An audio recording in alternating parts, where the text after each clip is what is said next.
ছবি তুলতেছেন নাই না কাম দেখাইতেছে ভিডিও করতেছে সবাই ঠিক আছে ইতি ভিডিও তো আইছি আই ভিডিও করে দেওয়া লাগে না কিছু করার নাই খে তুই তো মনে হয় একটা গর্ভবতী লোক আছিস গর্ভবতী হ্যাঁ কতনের জালি ঢেঞ্জি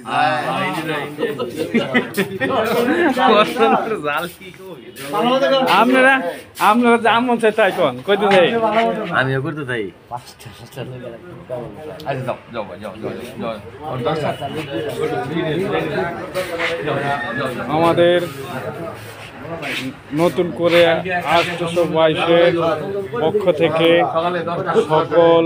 মাইক্রোবাসের নেতাকর্মী আমাদের পার্কিং এসেছে আমাদেরকে দাওয়াত দিতে। সবাই দাওয়াত গ্রহণ করবেন। সুমন ভাই হাই হাই রে ভাই এই কথা কম সামনাও ভিডিও করা বাদ দে